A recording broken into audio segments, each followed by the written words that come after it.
समय बहुत बलवान होता है। वह शिखंडी से भीष्म को मात दिला सकता है, कर्ण के रथ को फंसा सकता है, द्रौपदी का चीर हरण करा सकता है।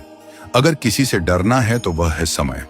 महाभारत में एक प्रसंग आता है जब धर्मराज युधिष्ठिर ने विराट के दरबार में पहुंचकर कहा, हे राजन, मैं व्याघ्रपाद गोत्र में उत्पन्न हुआ हूं तथा मेरा नाम कंक है। मैं धूत विद्या में निपुण हूं। आपके पास आपकी सेवा करने की कामना लेकर उपस्थित हुआ हूं। जुआ यानी वह खेल जिसमें धर्मराज अपना सर्वस्व हार बैठे थे, कंक बनकर वही खेल वह राजा विराट को सिखाने लगे। जिस बाहुबली के लिए रसोइये दिन रात भोजन परोसते रहते थे, वह भीम बल्लभ का भेष धारण कर स्वयं रसोइया बन गया। नकुल और सहदेव पशुओं की देखरेख करने लगे।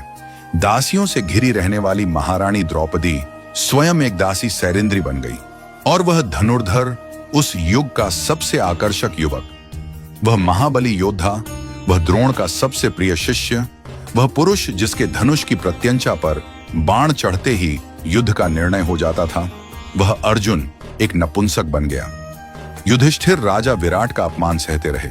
पौरुष के प्रतीक अर्जुन एक नपुंसक सा व्यवहार करते रहे। नकुल और सहदेव पशुओं की देखरेख करते रहे। भीम रसोई में पकवान पकाते रहे और द्रौपदी एक दासी की तरह महारानी की सेवा करती रही। पांडवों के लिए वह अज्ञातवास नहीं था। अज्ञातवास का वह काल उनके लिए अपने परिवार के प्रति अपने समर्पण की पराकाष्ठा थी। वह जिस रूप में रहे, जो अपमान सहते रहे, जिस कठिन दौर से गुजरे, उसके पीछे उनका कोई व्यक्तिगत स्वार्थ नहीं था। अज्ञातवास का वह काल परिस्थितियों को देखते हुए परिस्थितियों के अनुरूप ढल जाने का काल था। आज भी इस धरती में अज्ञातवास जी रहे। न जाने कितने महायोद्धा दिखाई देते हैं। कोई धन्ना सेठ की नौकरी करते हुए उससे बेवजह गाली खा रहा है क्योंकि उसे अपनी बिटिया की स्कूल की फीस भरनी है। बेटी के ब्याह के लिए पैसे इकट्ठे करता। बाप एक सेल्समैन बनकर दर दर धक्के खाकर सामान बेचता दिखाई देता है। ऐसे असंख्य पुरुष निरंतर संघर्ष से हर दिन अपना सुख दुख छोड़कर अपने परिवार के अस्तित्व की लड़ाई लड़ रहे हैं। रोजमर्रा के जीवन में किसी संघर्षशील व्यक्ति से रूबरू हो तो उसका आदर कीजिए, उसका सम्मान कीजिए।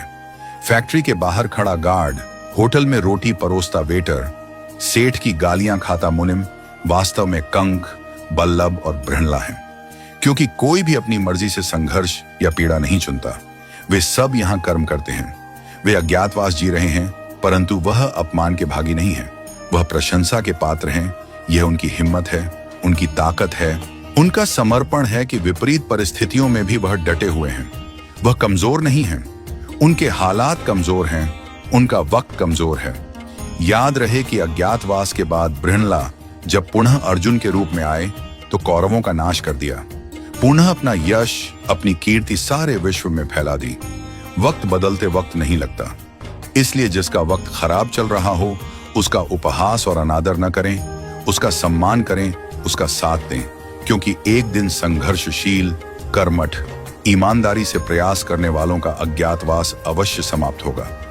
समय का चक्र घूमेगा और बृहणला का छद्म रूप त्याग कर धनुर्धर अर्जुन इतिहास में ऐसे अमर हो जाएंगे कि पीढ़ियों तक बच्चों के नाम उनके नाम पर रखे जाएंगे। इतिहास बृहणला को भूल जाएगा, इतिहास अर्जुन को याद रखेगा। हर संघर्षशील, लग्नशील और कर्मठ व्यक्ति में बृहणला को मत देखिए, कंक को मत देखिए, बल्लभ को मत देखिए। हर संघर्षशील व्यक्ति में धनुर्धर अर्जुन को देखिए, धर्मराज युधिष्ठिर और महाबली भीम को देखिए। यही नियति है, यही समय का चक्र है, यही महाभारत की भी सीख है।